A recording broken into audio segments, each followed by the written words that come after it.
مانگنا تو آئے. ایک واقعہ سناتا ہوں اللہ کیسے سنتا ہے لوگوں کی, اور لوگوں کی کیوں میں کہوں, اللہ رب العزت تو جانوروں کی بھی سنتا ہے. یاد رکھیے, صحیح مسلم کی روایت ہے. اللہ کے رسول صلی اللہ علیہ وسلم فرماتے اللہ کے نبی سلیمان علیہ الصلوۃ والسلام آپ کے دور میں قحط سالی ہو گئی, سوکھا پڑ گیا.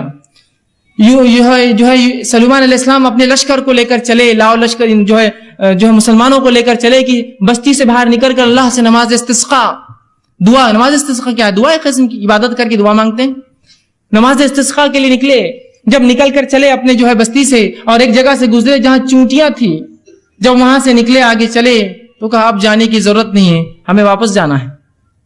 تو لوگوں نے کہا یونس معاف کرنا, اے سلیمان تم ہمیں نماز استسقاء کے لیے لے کر چلے تھے, کیا بات ہے, کیوں اب تم کہہ رہے ہو؟ تو کہا جب ہم وہاں سے چلے تھے ایک چونٹی الٹی اپنے پیٹھ کے بل لیٹی اور اس نے اپنے پورے پیر آسمان کی طرف کیے اور اللہ سے دعا کی بارش کی, اللہ نے اس کی دعا سن لی, اب ہمیں نماز استسقاء کی ضرورت نہیں ہے.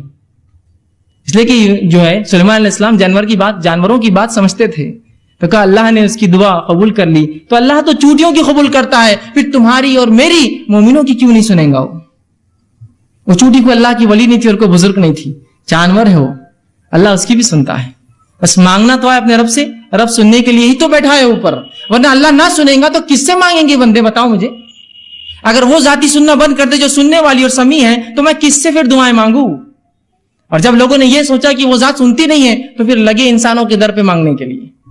آج جو سب سے افضل دعا, افضل عبادت دعائیں ہیں, کہاں مسلمان مانگتے ہیں, کن کن دروں پر مانگ رہے اللہ کو چھوڑ کر؟ ذرا غور کیجیے. یہ غلط فہمی اس کی بنیاد ہے کہ اللہ سنتا نہیں, ہماری سنتا نہیں, گنہگاروں کی سنتا نہیں, وہ تو صرف بزرگوں کی ولیوں کی سنتا ہے. اور ایسے فالتو قسم کے عقیدے, اور ان عقیدے کو میں فالتو لفظ کہنا بھی بہت فالتو سمجھتا ہوں. فالتو بولنا چاہیے ایسے عقیدوں کو, جن عقیدوں کا نہ سر ہے نہ کوئی ٹانگ ہے شریعت کے اندر. جس شریعت نے آپ کو سب کو اختیار دیا دعائیں کرنے کا, پتہ نہیں کس نے شریعت سے اس کے دعاؤں کا اختیار چھین کے کہا یہ تو ریزرویشن ہے ہمارے لیے, ہم کر سکتے ہیں دعا تمہارے لیے, ہم سے مانگو تو ہم پھر تم کو دیتے ہیں. ابھی اللہ تک کہاں جاتے ہو, ہم تک تو آ جاؤ, پھر اللہ تک جانا دعائیں مانگنے. اس قسم کی باتیں کہہ کر مجھے اور آپ کو ایک افضل عبادت سے آج کاٹ کر رکھ دیا. اسی